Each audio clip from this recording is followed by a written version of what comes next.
আমি আমার ছোট বোন মিলিকে বললাম, মিলি তুমি আমার খুব পছন্দ। এই পৃথিবীতে আমার দেখা সবচেয়ে বেশি সুন্দরী মেয়ে তুমি। মিলি আমি তোমাকে বিয়ে করতে চাই। তোমাকে আমি না পেলে আমি বাঁচব না মিলি।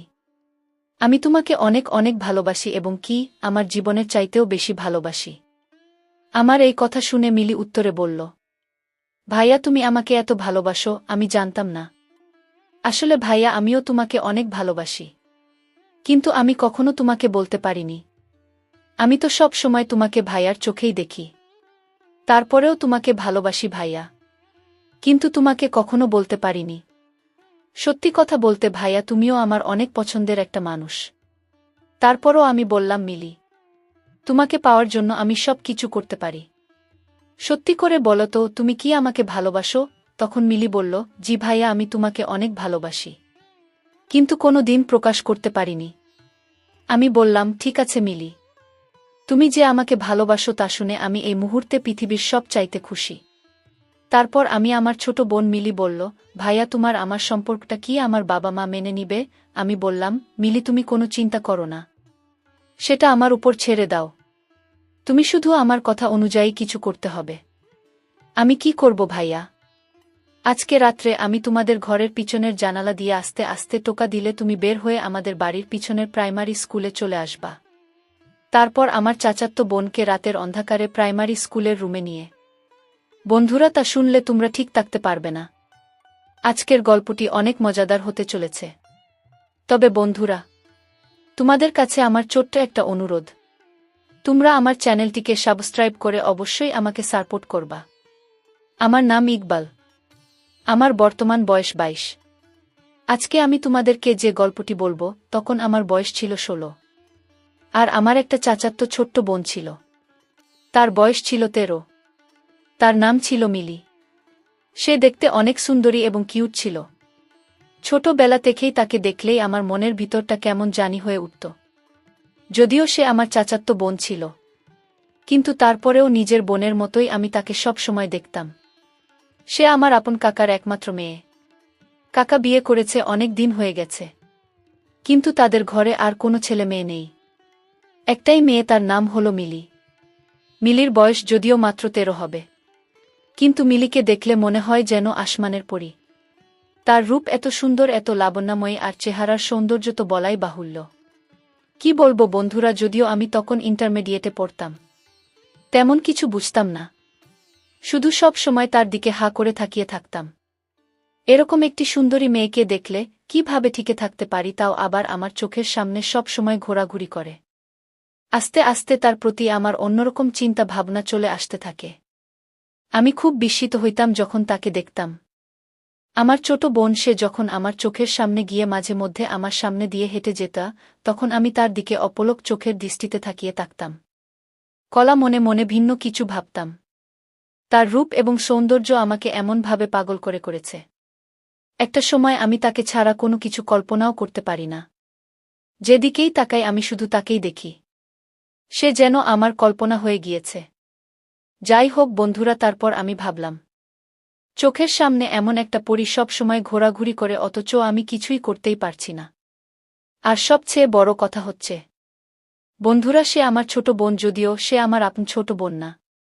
আমার কাকার একমাত্র মেয়ে, অর্থাৎ আমার চাচাতো বোন। তাই আমি তাকে কোনো কিছু বলতে পারছি না। কিন্তু এইভাবেই আমার আর দিন যাচ্ছিল না। কিন্তু আমার মনের কথাগুলি তাকে প্রকাশও করতে পারছিলাম না। মনে মনে ভাবলাম, আমি যদি আমার মনের কথাগুলি তাকে প্রকাশ করি, তাহলে সে যদি কাকির কাছে বলে দেয়, তাহলে তো আমার সর্বনাশ হয়ে যাবে। এই চিন্তা ভাবনা করে আমি আমার মনের কথাগুলি আর প্রকাশ করতে পারছিলাম না। কিন্তু তাকে প্রকাশ না করে আর থাকতেও পারছিলাম না। তারপর একদিন ভাবলাম, যে করেই হোক আমি তাকে আমার প্রেমের ফাঁদে ফেলতে হবে। যেভাবে করে হোক তাকে আমার পেতে হবে। মনের মধ্যে বন্ধুরা তখন আমার ভিন্ন চিন্তাভাবনা চলছে। বিশেষ করে আমার মনের ভিতরটা ভিন্ন হয়ে গেল। যেভাবে হোক আমি তাকে আমার অনুকূলে আনব। এই চিন্তা ভাবনা নিয়ে তার সাথে প্রথমে ভালো করে প্রেমের অভিনয় শুরু করলাম। কিভাবে তার সাথে অভিনয় করব? মানে একবারে ভালোভাবে ফ্রি হব, সেই কৌশল খুঁজে পাচ্ছিলাম না। মনে মনে চিন্তা করলাম, কিভাবে তাকে আমার অনুকূলে আনা যায়। আমি যা বলি সে তাই করবে। এক কথায় সে আমার হাতের পুতুল হয়ে যাবে। এরকম কিছু চিন্তা ভাবনা করছিলাম, কিন্তু কোনো কিছু মাথায় আইডিয়া আসছিল না। আর তাছাড়া আমার বাবা আমার কাকার মধ্যে খুব একটা বেশি ভালো সম্পর্ক ছিল না। তারা বিভিন্ন বিষয় নিয়ে সব সময় ঝগড়াঝাটি করত। কিন্তু আমার কাকি আমাকে খুব ভালোবাসত, খুব মহব্বত করত। কিন্তু আমার কাকা আমাকে দেখতে পারত না। আমার চাচাতো বোন আমাদের এখানে বিভিন্ন প্রয়োজনে আসত এবং আমার মায়ের সাথে তার ভালো খাতির ছিল। কিন্তু আমার কাকার মেয়েকে আমার ধারে কাছে আসতে দিত না কাকা। মানে আমাকে দেখলেই উনি যেন হিংস্র হয়ে যেত। মনে মনে রাগ হতো। আমি জানি না কেন উনি আমার সাথে এরকম করত। আমার কাকা যদিও আমার বাবার সাথে ঝগড়াঝাটি করত মাঝে মধ্যে, কিন্তু আমি তো কাকার সাথে কোনোদিন ঝগড়া করি নাই। তাহলে উনি আমাকে দেখে কেন আমার সাথে রাগ হতো? আমি জানি না, আর এই জন্যই আমার কাকাদের বাসায় আমাদের খুব একটা বেশি যাওয়া হতো না। আমার কাকা তার মেয়ে মানে আমার চাচাতো বোন মিলির সাথে আমাকে কথা বলতে দিত না, তার সাথে চলতেও দিত না। আমিও খুব একটা বেশি প্রকাশে চলতাম না, কিন্তু তার সৌন্দর্য আমাকে বারংবার মুগ্ধ করত। কিন্তু কাকার এই আচরণ আমাকে ভিন্ন দিকে নিয়ে যেত। মনে মনে ভাবলাম যেভাবে হোক কাকাকে একটা উচিত শিক্ষা দিতে হবে। মিলিকে যে আমি ভালোবাসি যদি জানে তাহলে আরও বড় কেলেঙ্কারি হয়ে যাবে। মনে মনে চিন্তা ভাবনা করলাম, মিলির সাথে আমার এমন কিছু করতে হবে যাতে কাকা আমাদের সম্পর্কটা মেনে নিতে বাধ্য হয়।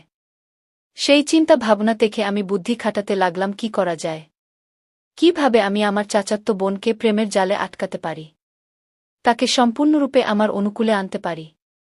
এমন কিছু করতে হবে যাতে সে আমাকে ছেড়ে কখনো যেতে পারে না।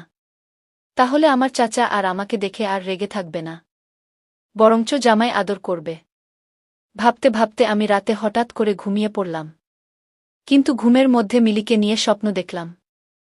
স্বপ্নটি দেখার পর আমি আরও হতবাক হলাম।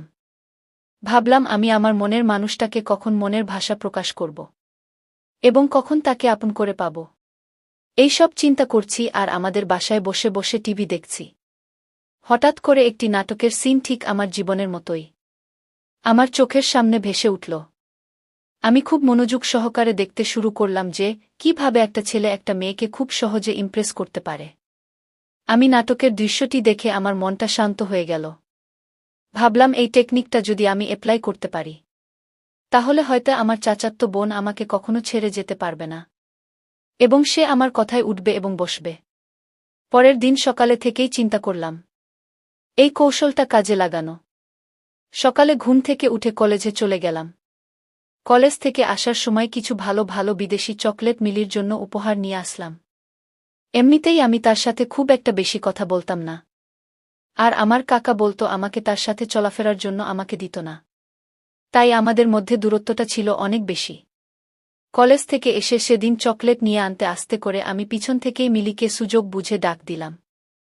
বললাম, এই মিলি শুনো। মিলি আমার ডাক শুনে সে যেন হতবাক হয়ে গেল। সে ভাবল ভাইয়া তো আমার সাথে কথা বলে না তেমন বেশি একটা, তাহলে ভাইয়া আমাকে পেছন থেকে ডাকতেছে কেন? মিলি আমার ডাক শুনে সাড়া দিয়ে বললা, ভাইয়া আমাকে ডাকছেন? আমি বললাম, হ্যাঁ আমি তোমাকে ডাকছি। তারপর আমি কোনো কিছু না বলে তার হাতে কতগুলো বিদেশি দামি দামি চকলেট দিয়ে বললাম, মিলি আমি তো তোমাকে এখন পর্যন্ত কোনো কিছু দিতে পারি নাই। খুব ইচ্ছা হচ্ছিল তোমাকে এই চকলেটগুলো উপহার দিতাম, তাই তোমার জন্য নিয়ে আসলাম। তুমি আমার উপহারটা রাখবা? সে বলল, ভাইয়া আপনি কি বলছেন, কেন রাখব না? আপনি তো আমার বড় ভাই, আপনি আমার আপন চাচাতো ভাই, আপনি তো আমাকে চকলেট দিতেই পারেন। আমি বললাম, এই নাও। এই চকলেটগুলো অনেক টেস্টি, আমি প্রায় সময় এগুলো কলেজে গেলে খাই। তুমি খেয়ে অনেক টেস্ট পাবে। তারপর মিলি আমার এখান থেকে চকলেটগুলো নিল। আমি বললাম, মিলি এগুলো বিদেশি চকলেট, খেয়ে অনেক মজা পাবে। তারপর আমি দেখলাম মিলি চকলেটগুলো পেয়ে খুব খুশি হল। তোমাদেরকে বন্ধুরা আরেকটা কথা বেশি বলে রাখি, মেয়েরা দুটি জিনিস সবচেয়ে বেশি পছন্দ করে। 1 নম্বরে পারফিউম, 2 নম্বরে ভালো উন্নত মানের কালারফুল চকলেট। যাই হোক বন্ধুরা, তারপর আমার ছোট বোন মিলি একটা মুচকি হাসি দিয়ে আমার কাছ থেকে চলে গেল। মনে মনে ভাবলাম, এই তো আস্তে আস্তে করে মিলি আমার বসে আসছে, মনে হচ্ছে আমার স্বপ্ন পূরণ হবে। মনটা তখন আমার মনে অনেক আনন্দ নিয়ে চলে গেলাম। ভালো একটা শপিং মল থেকে মিলির জন্য একটি গিফট নিলাম। গিফটটি খুব সুন্দর ছিল। গিফটটিতে একদিকে দিয়ে রাধা আর একদিক দিয়ে কৃষ্ণ। তারা দুজন দুজনকে খুব মোমেন্টে আছে। মনে মনে ভাবলাম এমন একটা দৃশ্যের গিফট পেয়ে মনে হয় মিলি অনেক খুশি হবে। গিফটটা নিয়ে সন্ধ্যার পর থেকে আমি সুযোগ খুঁজছিলাম। কিভাবে মিলিকে গিফটটা দিব, কোনো সুযোগ পাচ্ছিলাম না। তারপর হঠাৎ তার জানালার পাশ দিয়ে তাকে ইশারা দিলাম। সে আমার ইশারা পেয়ে বের হয়ে আমার কাছে আসলো।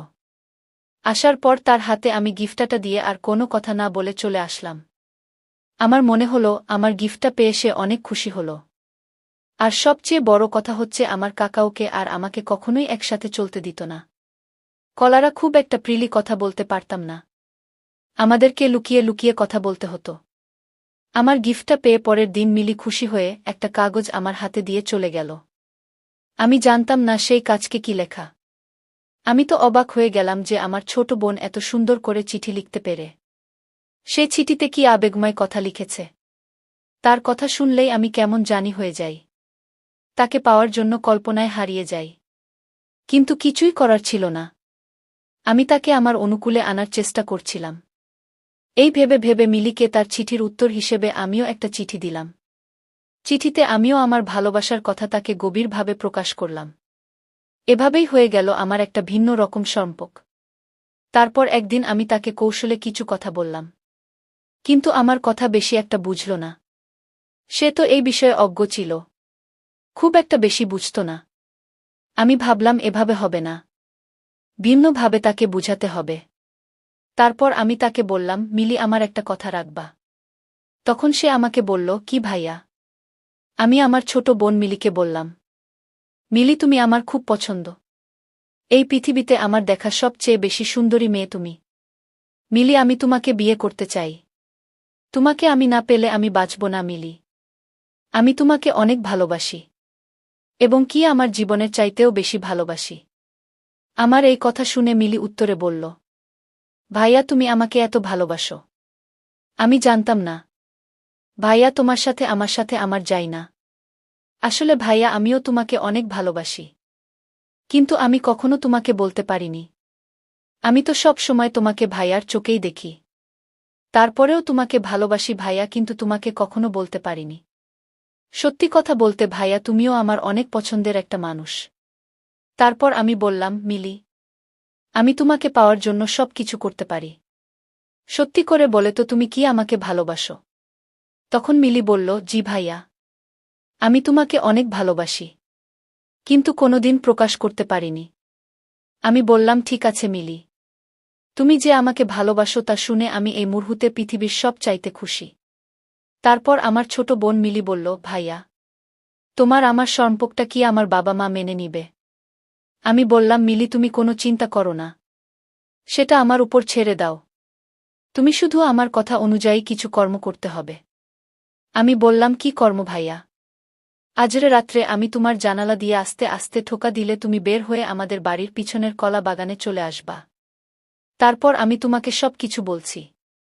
তারপর বন্ধুরা আমি চাচাতো বোন মিলি আমার কথা মতো সেই দিন রাতে আমাদের বাড়ির পিছনে প্রাইমারি স্কুলের মাঠে আসলে তাকে এমন কিছু করেছিলাম, যার ফলে অল্প কিছুদিন পরেই মিলির অবস্থা অন্যরকম হয়ে যায়, যা আমাদের পরিবার এবং মিলির বাবা সহ আমাদের ঘরোয়াভাবে বুঝে ফেলে। তারপর মিলির বাবা এবং আমাদের পরিবার আমাদের সম্পর্ক মেনে নিয়ে আমাদের বিয়ে দেওয়ার সিদ্ধান্ত নেই। অবশেষে আমাদের পরিবার এবং মিলির পরিবার সবাই মিলে ধুমধাম করে আমাদের বিয়েটা হয়ে যায়।